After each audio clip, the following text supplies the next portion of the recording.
Hello, everyone. I'm Whitney Ortiz, host of the Whole Health series, and I am excited to shine the spotlight on Mitali Deypurkaystha. Mitali is a leading copywriter and ghostwriter and the creator of the Freedom Master Plan, which is transforming the lives of coaches, consultants, and experts by showing them how to gain freedom from panic-inducing selling and constant marketing, attract their dream clients, and build passive income streams. She's written 7 authority building books that have made her clients more than $5 million in revenue and a further 2 million through sales pages and email marketing. She has a new book I highly recommend titled The Freedom Master Plan. Thank you, Mitali, for sharing with us a group of women leaders who have been considering how to reach more people with their visions and experiences, ideas, and guidance at this time. Thank you. Thank you for having me, Whitney. I really appreciate it. To start us off today, would you mind please sharing why you started originally to support others and sharing their ideas and in ways that can enhance their influence and impact? I think it's because for 5 years I've been writing for other people, but I realized in the summer of last year that it's quite elitist. There's only so many people out there who can really afford a top-notch copywriter or a ghostwriter to help them with their message. That doesn't mean there aren't other great people with wonderful messages out there that needs to be out in the world. So I guess last summer I decided, after writing 7 books, I knew a structure of how to do this well. So if I can show people the structure, it means I can just reach exponentially more people. And that's exponentially more people who have these great messages that need to be out in the world. On my own, I may only be able to write 3 or 4 books a year, 5 at a push. But if I can teach people to do it, I'm talking 50 or 60 people. That's my goal. By the end of this year, I want to have reached at least 50 people who have become authors because of my program. There's no way I would have been able to write 50 books on my own, but that's 50 amazing people who now have their message in their world. So that's where the idea came from. Oh, that is tremendous. That is a lot. And the thought of writing a book, just one book, is daunting to many, including because you have to put yourself out there in ways that maybe you've never done before. How do you help your That's scary. clients really like break free from these inner blocks? Well, first of all, I would say I know exactly what they're going through because I'm sure people look at me and think, well, you've written 7 books before, so this is your 8th book. Why? This must be like riding a bike now. You should be fine. Well, yes, it is in the writing process, but this is the first book with my name and my face on the back cover, which is daunting in itself. I'm used to writing these words and other people taking credit for it, and I'm happy for them to take credit for it because that's my job as a ghostwriter. The clues in the name, ghosts. You're meant to be like a ghost. But for this is the first time I'm actually putting my head above the parapet and saying, these are my words, coming from me. So I went through this whole thing. I went through this whole imposter syndrome last summer. I'm thinking, should I just stick to what I know best? I'm good at ghostwriting and copywriting. I'm making good money. Why don't I just carry on doing this? But I think last year was a really strange year for all of us. It still is strange with the pandemic at the moment. And I think the way it affected me is to realize that there's something beyond just me and that I needed to do more that was good for the world. And I've already been vindicated. I've already had, I've got students going through my program now who have these amazing messages who would never have been able to afford me as a ghostwriter, who are now going to have published books in the spring. There's a lady who's just signed on to work with me in February, and she's a financial planner based in the UK where I am. And she has a very important message because she's researched the gender pay gap in the UK. And she's pinpointed that the main reason is because in the UK, employers or future employers can ask what your previous salary was. So women usually are paid less from the get-go, usually because we're more modest and not able to always fight for what we're worth. But then that is compounded over our lifetime because future employers will ask, what was your previous salary? And this lady who wants to work on this, she wants to write a book and then leverage it over the next few years. The ultimate goal is she wants a law to come into place in the UK that stops employers asking for previous salaries. So that would stop the gender pay gap. So this, and that excites me, and that makes me realize I did the right thing last summer, because I'm now coming into contact with these amazing women who really want to fight for something good to make changes in this world. And I can be a facilitator of that. I can use my expertise to help these women do those things. The exponential impact is tremendous, and where one person too through their book can really make that kind of ripple effect, and where you are a coach, a guide, an inspiration, it's really just tremendous the value that you offer through your work. How do you really channel all of your expertise, and in this today's busy online world, what are some of the practical actions that our viewers can take right now to create a book so that they can move forward with their vision, their ideas, and as you gave the example of one of your clients, that you give the support to? Okay, well, the first thing I would say is don't worry about imposter syndrome. I'm experiencing it right now. So it's something that is with us all the time. This idea that one day it will go away, I don't think it ever really goes away. I'm convinced that world leaders, wake up in the morning and think, oh gosh, am I the president? Am I the prime minister? It happens to all of us. The best way I can say of, I wouldn't say getting rid of imposter syndrome, but just quietening it down is doing it. I'm experiencing imposter syndrome right now because I'm so used to being a ghostwriter and handing these books to other people. And now, in February, I'm going to have a book out with my name on it. And I'm anxious. I do still wake up at night thinking, what am I doing? What I know what I was doing before. Why don't I just go back to that? But nothing good happens in your life if you don't take risks. So as an imposter syndrome, just do it. First of all, don't try to exercise the demon. The demon is always there, but just tell to shut up. That's what I do. So that's the first tip. The second tip is to start thinking about who you want to reach. Yes, the book, a lot of people I meet are writing a book for cathartic reasons.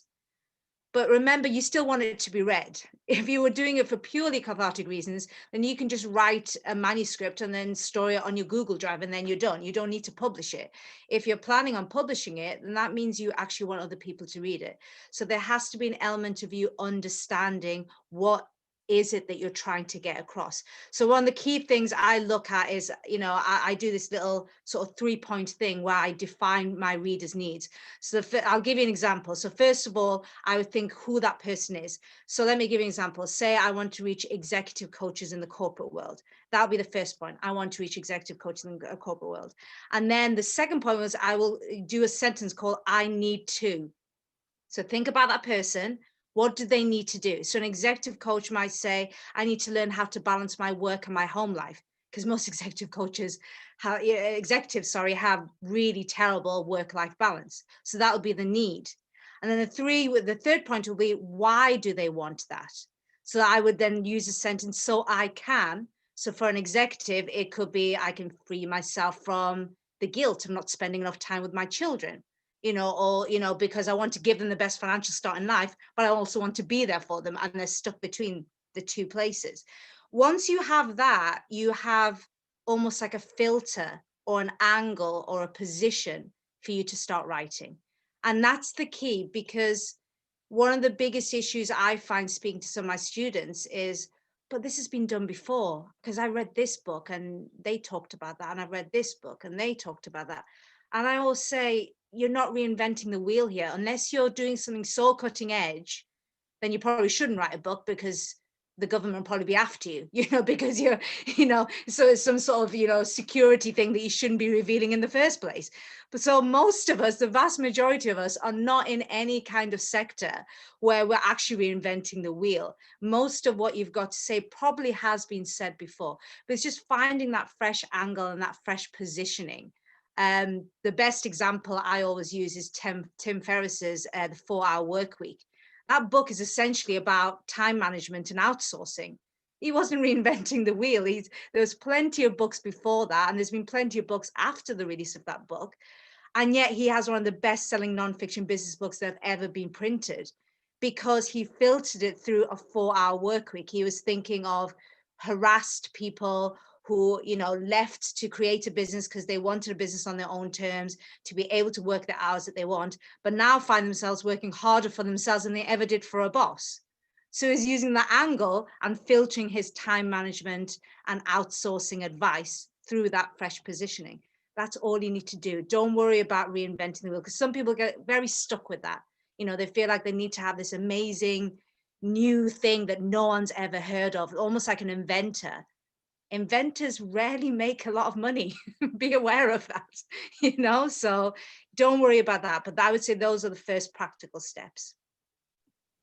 I love how you bring out the need for people to be authentic and with their own voice, because when you're thinking about who's your ideal reader or who's your ideal client, it's that combination, as you share, that is key too, right? Where you It's have to maintain absolutely your true. authentic voice, you have to sell authentically. Can you please elaborate a bit more on how your clients maintain that balance, or what you But recommend? what I always say is look in your own life and look at the examples within your life, in your business. I mainly I don't work with people who are new within an industry, because I don't believe that is authentic. You're not ready to write a book if you've just entered the executive coaching field or the life coaching field or the fitness consultant field. You do need a couple of years of experience. You need paying clients. That's the key thing. If you have paying clients who are paying you again and again and coming back to you, you're doing something right. If you don't have that yet, then you don't really have the right to write a business book in that sector yet. So I'm not saying you need 20 plus years experience. That's another imposter syndrome issue. I do have people who've got, 3 or 4 years experience, and they say, oh, but I think I need to be in the industry for a decade at least. And I say, well, where's this idea come from? I don't see a law in any country saying you need to have been coaching or consulting for 10 years before you're allowed to write a book. The way I see it is, do you have long-term paying clients? Long-term, I mean, usually at least a year. And if they're coming back to you, you're doing something right. So as far as I'm concerned, you now have enough authority to write a book. So get rid of that imposter syndrome. That's the main thing.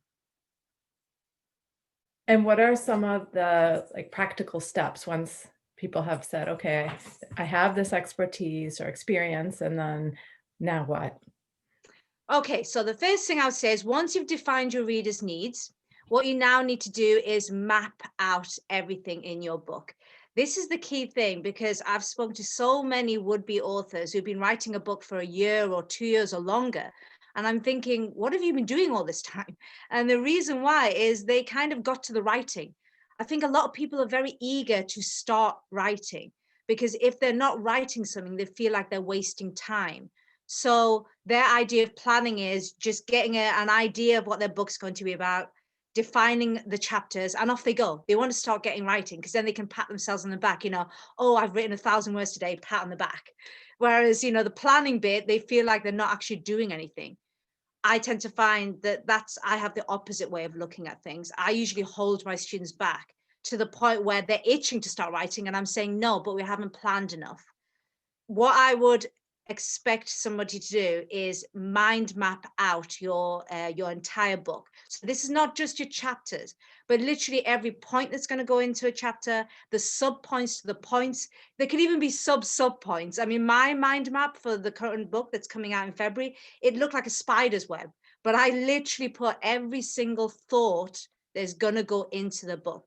A great tool that I would advise you to use, it's a free tool for everyone, is mind42.com. It's a mind mapping software. And it's really simple, and you can just literally create boxes and create arrows, and you can cut and paste and shift things around if you need to. But you can create almost a very intricate mind map that records every single thought that's going to go into the book. So every single thought, if you've got graphics that need to go in, you can just put in, I need to put this graphic in, I need to put that diagram in, I need to put this, whatever it is, you mind map it out. Once you do that really well, I promise you the book starts writing itself. It's a bit like, the difference is getting into a car and knowing that you need to go somewhere northwest and just driving and hoping you get there, versus getting into your car and having a sat nav that says in 50 yards, you need to go left. in 100 yards, you need to go right, then go along. It's literally that simple. And the authors who make it are the ones who plan so meticulously in the beginning that the book starts to, they just literally look at their mind map. Oh, where am I? Oh, this is where I need, this is what I need to do. So that's the first thing. Never feel that you need to rush the planning. I would say take whatever time you think is going to take you to plan the book, double it, and allow yourself that time. Sleep on it, think about things, get all that done. It's much better to do that first than been doing that at the same time as you're writing. That is what derails a lot of people, because what they're doing essentially is they're thinking about positioning and their readers' needs, and they're writing at the same time. It's just too much. Do one thing at a time. Define your readers' needs, then plan meticulously, then write, knowing that you've already defined your readers' needs and you know exactly what's going to go into the book. You can't go wrong now. You know, unless your sat nav dies, you're going to get to your destination. So in the same way, you're going to get to the end of your book because you've planned everything out meticulously. So that's one point. The other thing I would say, and this might sound strange coming from a writer, but I don't actually recommend that you write your book. I recommend you dictate your book. And this again goes hand in hand with meticulous planning. This doesn't work if you don't plan properly.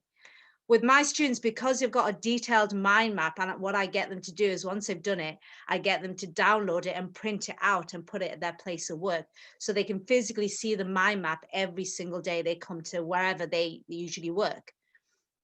What they then do is I say, go to a dictation service. So you can use rev.com. There's another one called temi.com. The one I recommend is otter.ai. That's really, really good. I think it's under $10 a month to be subscribed to them. And they allow you to dictate up to 6,000 minutes. You could actually dictate a whole book in just a month, potentially. So it only costs you $10. The only slight downside is it is machine translation. So if you have a thick accent, it may have difficulty picking it up. And if you find that's the case, you would need to go to somewhere like rev.com where they have human transcribers who are more able to understand accents. But certainly your accent, Whitney, I can't imagine Otter having any problems with being able to understand what you're saying. But once you dictate, it's transforming. My students are always amazed. They just start flying through their book. I've got one student who doesn't even read. He says he's only got 5 books. So he's not even a reader. And yet he's flying through his, I find it crazy. And he says, I can't believe that I'm going to be an author and I'm not a reader. That's just a bit weird to me. But he's going to be an author by spring of this year. And I think he said he read about 5 or 6 books in his whole life. He doesn't even read all that much. He's never been a reader. And that's because he's dictating his book. Because the average person speaks at 250 words per minute, but the average person types at 40 words per minute. So you can see the difference. But even more importantly, when you type out the words, you can physically see the words on the screen. I think it's impossible for any human being not to want to edit the words. I can't do it, and I'm a writer. So if I write a sentence and then I think, oh, that word sounds more clever. Oh, what I meant to say was this. And you go back and you keep rewriting. What you're now doing is you're writing and editing at the same time. And like I said before, when you're doing more than one thing at a time, you get lost, the quality suffers, and then you stall. So when you dictate, like, for example, I literally can't even remember what I just said 30 seconds ago. I couldn't tell you word for word what I said 30 seconds ago. It's gone. And that's the wonderful thing about dictating. You dictate into your phone or your whatever apparatus you've got, and it's gone. It's disappeared now. You have to move on to the next point. So all my students, what they do is they dictate their book in pieces. Each single thought is a separate dictation. And then when they finished it, that is when the editing process starts. So then they amass all their transcriptions, they put it into sequential form, and I show them how to go through it to do a full developmental edit. That is when you can go, oh, this word was better. Oh, what I meant was this. That's great. That is what you're meant to be doing. But for the love of God, please do not edit and write at the same time. I've seen authors literally go into depression because of this, because I jokingly call it's like in the 80s when they used to have wash and go. Do you remember wash and go, shampoo and conditioner in one? that no one now uses because it was terrible, because it didn't clean your hair nor conditioned your hair. It kind of was trying to do two things at the same time, but couldn't do it properly. That's like writing and editing. The two things don't go together. Separate. Write it first, then edit. Don't write and edit at the same time. Thank you so much. And while we're coming to the conclusion of our time together, I wanted to bring out a comment from one of our participants about how a book can position you as as the expert in your field. And so if you wouldn't mind just spending a couple minutes on how that works and the selling aspect and how to maintain your authenticity throughout that whole process. Okay. Well, the first thing I will say about that is always remember the book itself is not the business. Okay. I'll just give you a few statistics here. The average business book would sell around about 3,000 copies in its lifetime. So that's only 3,000 copies. Once you've paid, if you've gone through a publishing house, you're looking at 8% royalty. So if you sold your book at say $14.99, whether that's pounds or in dollars, you're only going to make about $1.60 or £1.60. So you're looking at under $5,000 or £5,000 in a lifetime you're going to make for your book. So if you're planning on getting rich on the book, I don't know what to say to you. I mean, maybe you're the next J.K. Rowling and I'm wrong, but I would say the vast majority of us, it's beyond us. What it really is using the book as a leveraging tool. So I think it was Heather who said that. Heather, I actually know. She's a fantastic author, and I'm looking forward to her book that's going to be coming out. Heather is a fellow vegan, so she has a very important message, and she's trying to create change by getting it's the high-end restaurants that we're finding in the UK. I don't know what it's like in the US, but in the UK we're finding that the mid-range restaurants were the pioneers when it came to vegan food back in 2016, 2017. Now we've got the fast food chains and the low-end restaurants who are really jumping on the bandwagon. It's the higher-end restaurants, the Michelin star restaurants, that seem to be resisting and saying, no, we don't want, we don't want to do this. And hopefully with Heather's book, she's going to create that change where the high-end restaurants realize that they need to have vegan offerings on their menu, which would be great for me because I like to go to high-end restaurants every so often, and I don't want to be sat there with a bowl of pasta and tomato sauce, which is normally what happens with me. So, Heather's absolutely right. When you have a book, you are positioned naturally as an authority. I think it's quite intriguing that the word author is in authority because it actually comes from the same French word. So it almost one lends itself to the other. If you're an authority on something, people expect you to be an author. Well, what a lot of people don't realize is by being an author, you become an authority. So it's not a one-way street. It's actually a loop, if that makes sense. So I would say it's not really selling, it's just making sure your book is out there. So give your book to your best clients. Your clients, the ones who rave about you, the ones who think you're amazing, you'll find that a lot of these people are quite happy to give your book out, because giving a book out is so much nicer than giving business cards out.